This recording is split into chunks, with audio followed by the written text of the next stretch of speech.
कंचन नगरी के देवता जय जय शंकर भगवान की। वक्त वेश वाला छोड़, जय जय भोलेनाथ, जय जय श्री भोलेनाथ की। सुनिए आपकी घोषणा, प्रभावित हुआ आपकी गुण भक्ति पर,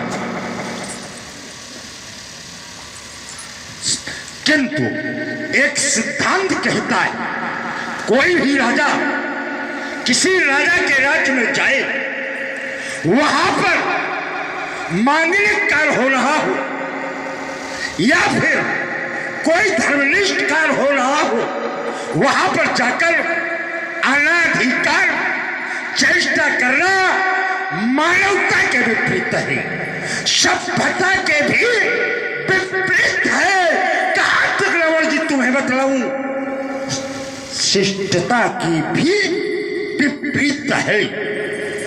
माना महात्मा जनक का पर तुम्हें अच्छा नहीं लगा था, तो आपको चाहिए था कि महात्मा जनक को सख्त परामर्श प्रदान करते। यदि आपकी परामर्श को राजा जनक के द्वारा अस्वीकार कर दी जाती, तब आप ऐसी चेष्टा कर सकते थे, अन्यथा आपके द्वारा की गई चेष्टा अनाधिकार चेष्टा है। ना तो आपने प्रण किया है और ना ही आपने ये स्वयंवर रचा है, तो आप इसके विपरीत में एक बहुत अच्छी बात आपने इस विद्युत समाज के बीच में रखी थी। कह रहे थे कि बिना विचारे जय करे सो पाछे पछताए।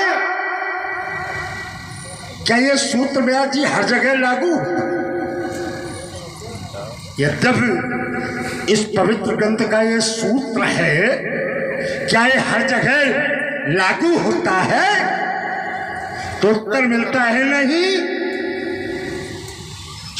वो अगर हर जगह नहीं लागू होता है तो कहां कहां नहीं लागू होता है। सुनिए, हमारा यही ग्रंथ कह रहा है कि मातु पिता गुरु प्रभु के बानी बिना विचार करे सब जानी।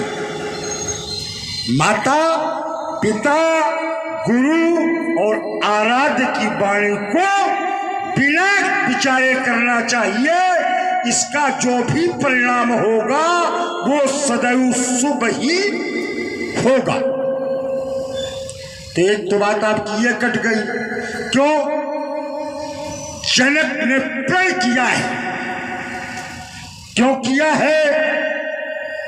कन्या ने इसे वामकर में उठाया तो राजा जनक के हृदय में दो भाव उत्पन्न हो गए। वो कौन कौन दो भाव? एक तो हर्ष हुआ। हर्ष किस बात पर हुआ कि इस विशाल आयुध को बड़े बड़े वीर उठाना तो दूर हिला तक नहीं सके। उसी आयुध को एक 5 वर्ष की कन्या के द्वारा वामकर में उठा लिया गया। यह कौतूहल देखकर हर्ष हुआ। और विषाद क्यों हुआ? विषाद इस बात पर हुआ कि हमारी पुत्री धनी बलवान है, तो पुत्री का जो बल हो वो उससे महान हो। एक तो बल शब्द ही अपने आप को श्रेष्ठतम होता है, बल माने होता है श्रेष्ठ। और हमारी समाज में बल माने दूल्हा, और जबकि बल माने है श्रेष्ठ। और इसीलिए हर पिता बल का चयन करता है।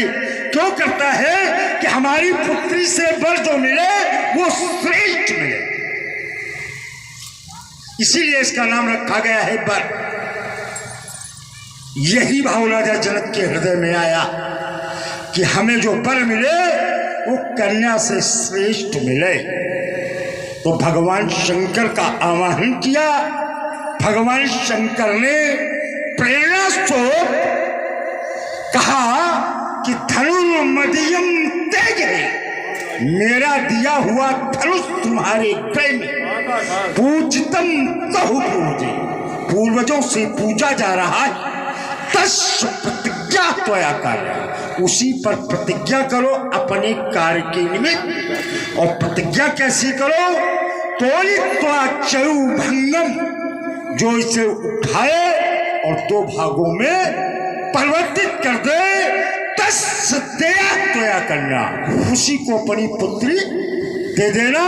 और देहो मुक्त्वा गतो, और मुक्ति को प्राप्त कर लेना। तो भगवान शंकर कौन है? भगवान शंकर है हमारे आराध्य। भगवान शंकर ही जनक के आराध्य। भगवान शंकर ही श्रीमान जी के भी आराध्य। तो आराध्य की प्रेरणा जो मिली उसका पालन हो रहा है, तो क्या इसका परिणाम कभी अशुभ होगा? इसका जो भी परिणाम होगा वो शुभ ही होगा। श्रीमान जी कह रहे थे मेरे सामने से कोई छू ले, हाथ लगा कर दिखा दे।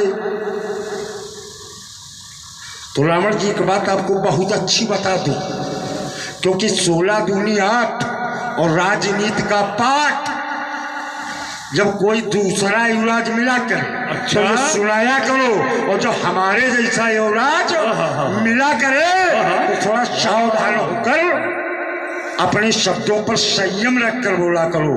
एक बात बता रहा हूं कि इसकी रक्षा तुम क्या संसार का कोई भी प्राणी नहीं कर सकता।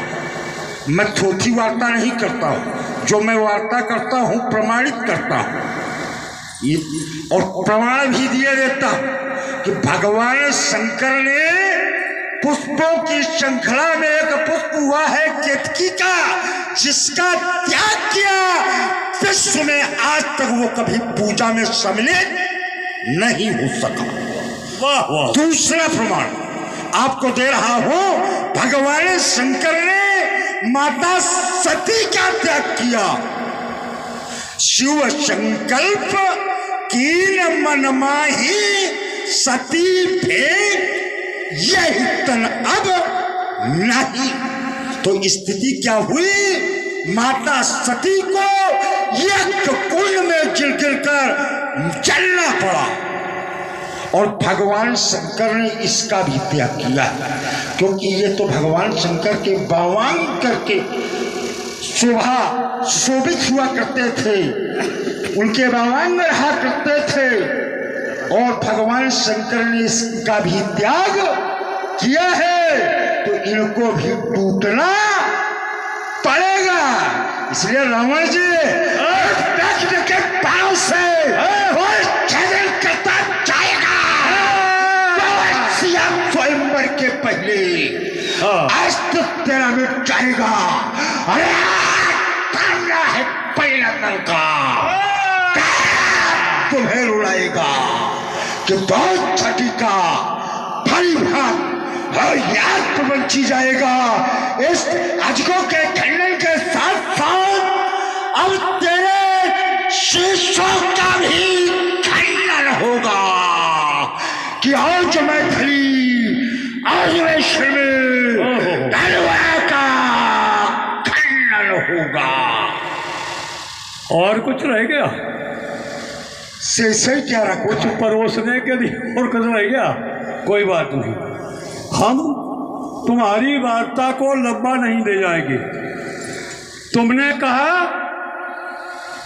उसी पर चल रहे, ज्यादा नहीं। पुत्री के विवाह के खोज के लिए ये साधन बनाई गई है, यही है ना? पुत्री के विवाह के लिए वर की खोज इनके द्वारा हो रही है। हमने इनके खंडन पर कोई प्रतिकूल टिप्पणी की? सत्य कहना, बोलो बोलो, कोई टिप्पणी की? या समाज बैठा हुआ कोई टिप्पणी की? अरे जो वस्तु विश्व की रक्षणी उसकी रक्षा करनी होगी, जो वस्तु विश्व की पूजनीय उसकी पूजा करनी होगी। दुर्बाद चल रहा काल चक्र, उत्पन्न वस्तु जो होती है वह प्रकट लटी के नाटक पर नष्ट एक दिन होती है। जिसका निर्माण हुआ है उसका विनाश होना है।